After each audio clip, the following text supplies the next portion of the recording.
CapCut et Filmora Go, c'est deux logiciels de montage vidéo très connus qui sont gratuits et disponibles sur PC et mobile.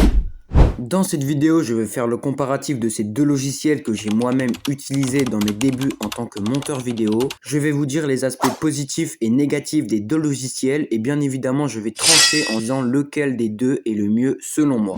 Mais avant de commencer, n'hésitez pas à aller faire un petit tour sur ma chaîne parce qu'il y a pas mal de vidéos et d'édits. Et bien évidemment, si ma chaîne vous plaît, n'hésitez pas à vous abonner et aussi à liker cette vidéo. Que ce soit pour CapCut qui recueille plus de 1 milliard d'utilisateurs dans le monde ou encore Filmora avec ses 200 millions d'utilisateurs, ces deux logiciels sont connus mondialement. En premier, on va voir CapCut, un logiciel de montage surtout connu pour sa prise en main très simple et facile, sa multitude de données et également le fait que ce logiciel soit gratuit, même s'il existe quand même une version payante. Pour faire un comparatif parfait, j'ai réinstallé CapCut et je l'ai utilisé pour la première fois depuis longtemps. Et comment vous dire, j'ai pas mal de choses à dire à son sujet.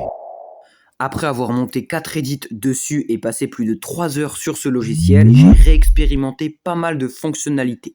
Donc au niveau des avantages, il y a une multitude de sound effects, de musique et d'effets vidéo déjà sur l'application.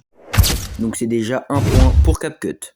Ensuite, il y a des fonctionnalités assez originales et propres à CapCut, comme la fonctionnalité qui permet de détecter si une musique est libre de droit ou non. CapCut dispose également d'un éditeur photo ainsi qu'une IA pour améliorer ses montages. Et pour finir, il y a aussi une multitude de transitions, d'animations vidéo et quelques filtres. Passons maintenant au point négatif. L'aspect qui est le plus prononcé par les utilisateurs de CapCut, c'est le fait que la plupart des fonctionnalités nécessitent l'abonnement Pro, qui est un abonnement payant. Ensuite, CapCut est un logiciel qui prend quand même pas mal d'espace de stockage. Troisième point négatif, c'est le fait qu'il y ait une dépendance à Internet. Car oui, pour utiliser la plupart des fonctionnalités de CapCut, il faut être connecté à Internet. Également, une petite précision, CapCut n'est pas un logiciel de montage vidéo professionnel. Donc forcément, il manque quand même pas mal de fonctionnalités, mais je ne le compterai pas comme un désavantage. Et maintenant, passons à Filmora Go. Wondershare Filmora Go, ou plus communément appelé Filmora, est un logiciel de montage très similaire à CapCut, mais il y a quand même quelques fonctionnalités qui distinguent les deux logiciels. Je me rappelle que quand j'avais acquis plus de connaissances dans le montage, j'avais installé le logiciel Filmora.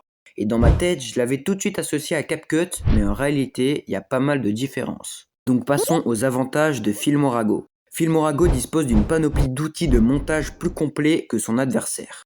Il y a également un outil de correction de couleurs avancé, souvent disponible sur les logiciels de montage vidéo professionnels comme DaVinci Resolve par exemple.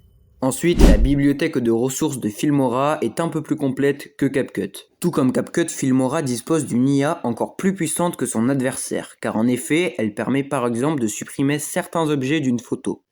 Et même si Filmora est un logiciel de montage assez complet, il y a quand même quelques inconvénients. Parmi ceux-là, il y a le fait que, comme CapCut, Filmora Go dispose d'une version gratuite et payante. Et pour la version gratuite, il y a un filigrane à chaque vidéo montée avec celui-ci. Ensuite, même si Filmora reste facile d'apprentissage, il est quand même un peu plus complexe que CapCut. Bien évidemment, comme c'est un logiciel de montage, il prend également pas mal de place d'espace de stockage. Et je ne l'ai pas mentionné précédemment, mais avec CapCut, il n'est pas possible d'exporter une vidéo en 4K gratuitement. Alors qu'avec Filmora, c'est possible. Donc au final, mon verdict, c'est que si vous êtes débutant en montage vidéo, je vous recommande fortement CapCut. Il y a quand même pas mal de fonctionnalités de montage gratuits et c'est très simple d'apprentissage. Mais si à l'inverse, vous êtes un peu plus expérimenté en montage, je vous recommande d'utiliser la version gratuite de Filmora. Et oui, ça a été très dur de choisir puisque j'affectionne particulièrement CapCut qui est mon premier logiciel de montage. Mais personnellement, en tant que monteur vidéo régulier, je trouve quand même que Filmora est un peu plus complet. Donc au final, Filmora et CapCut auront obtenu tous les deux 4 points, même si je mettrai quand même la note de 8 sur 10 pour CapCut et 9 sur 10 pour Filmora Go, dans la catégorie de logiciels de montage gratuit bien évidemment. Et pour finir, si la vidéo vous a plu, n'hésitez pas à la liker, la partager à des amis qui seraient peut-être en train d'hésiter entre Filmora et CapCut. Sur ce, c'était Works.